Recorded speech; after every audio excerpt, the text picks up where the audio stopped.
President Ibrahim Traore of Burkina Faso has shown unwavering dedication to strengthening the country's military following the successful expulsion of French forces.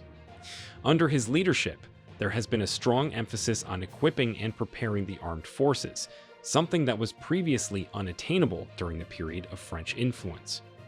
In a significant effort to address the nation's widespread insecurity, President Traore has recently acquired some of the most advanced military equipment available globally.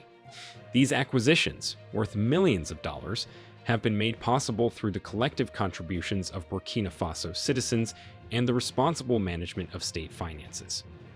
This decisive action underscores President Traore's unwavering commitment to taking all necessary measures to ensure the security and stability of the country.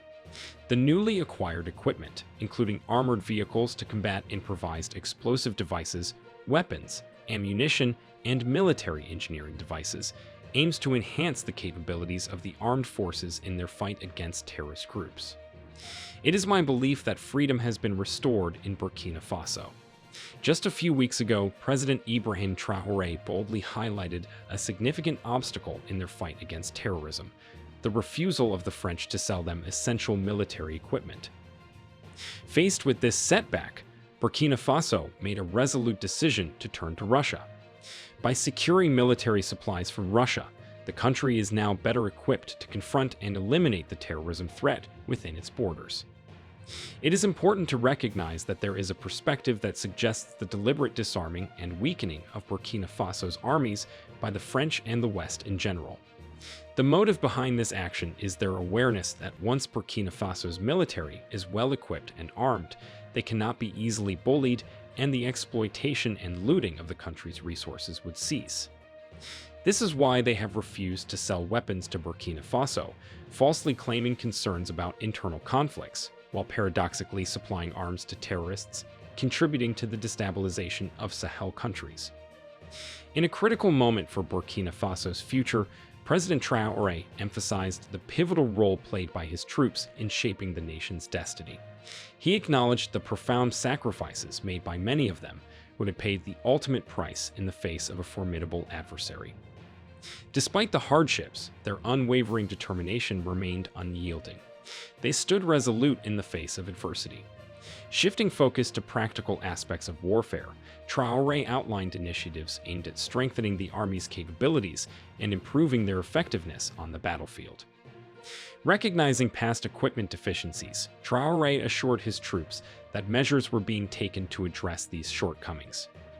Plans were underway to provide individual weapons to all members of the Voluntary Defense Committees, VVDP, ensuring their ability to protect themselves and their communities. However, Traore's vision extended beyond mere armaments. He sought to instill a sense of pride and identity among his troops through specialized attire. Proposing the establishment of a local factory to produce their uniforms, he envisioned a distinct ensemble that would symbolize their unwavering commitment to defending Burkina Faso. This initiative, he believed, would not only boost morale but also foster a sense of ownership and unity within the ranks. President Ibrahim Traore's address to his army resonated as a symphony of impassioned rhetoric and strategic insight, delivered with the weight of authority and the fervor of conviction.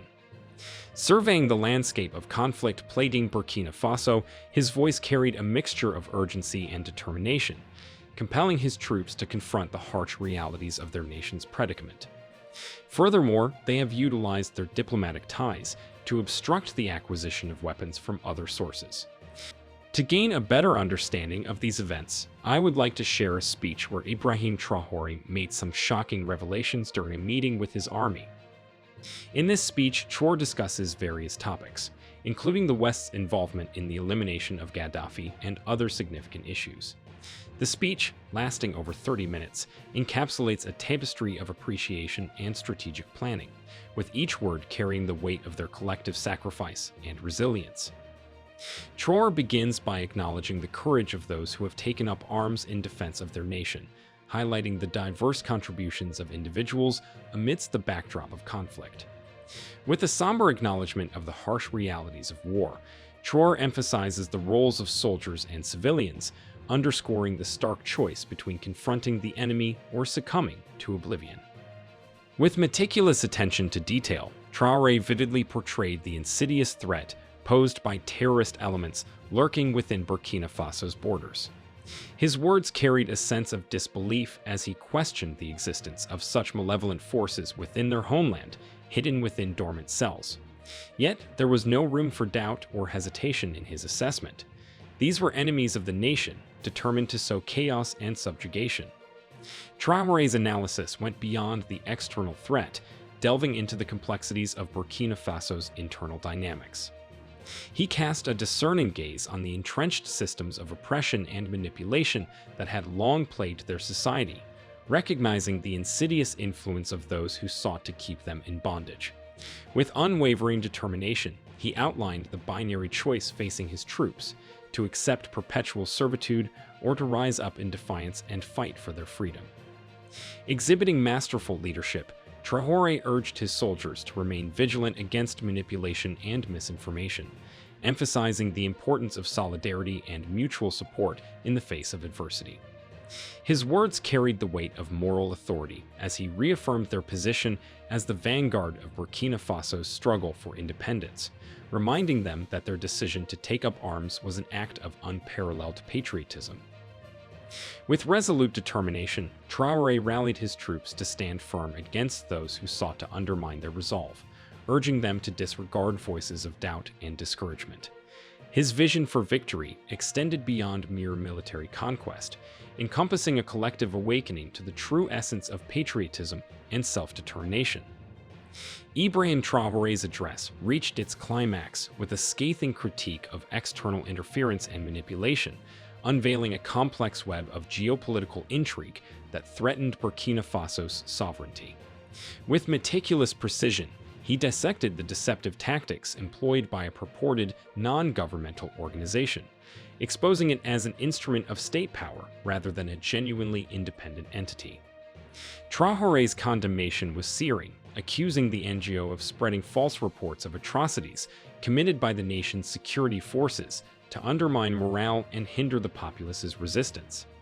As he delved deeper into the root causes of conflict, Traore revealed a damning connection between Libya's destabilization and the proliferation of arms and violence in the Sahel.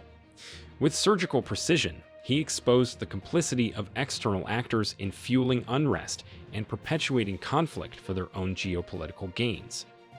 Traore's narrative painted a vivid picture of the Sahel's descent into chaos, where the manipulations of foreign powers had inflicted immeasurable suffering upon its inhabitants. In a scathing rebuke, he questioned the moral authority of those who lectured Burkina Faso on human rights while engaging in acts of aggression and exploitation themselves. His words pierced through the facade of international diplomacy, laying bare the hypocrisy of those who touted lofty ideals while trampling upon the rights and dignity of others. Filled with righteous indignation, he called on his compatriots to reject narratives of subjugation and reclaim their autonomy in the face of external pressures. Amidst the tumult of geopolitical strife, Traore's message resonated as a clarion call to action, rooted in Burkina Faso's proud history of resistance and resilience. He invoked the spirit of past generations who had fought for freedom and justice, urging his fellow citizens to draw strength from their cultural heritage and unite in defense of their land and resources. Traore's words became a rallying cry for solidarity and determination, reminding his audience that the struggle for independence was not only a political imperative, but also a moral imperative. As he concluded his address, Traore's voice rang out with unwavering clarity and conviction, urging his listeners to remain steadfast in the face of adversity and resolute in their commitment to the cause. His words became a beacon of hope in a world besieged by turmoil, a testament to the enduring spirit of Burkina Faso and its people's unwavering determination to shape their own destiny. Let us know your thoughts in the comment section below, and don't forget to like, share, and subscribe to the channel.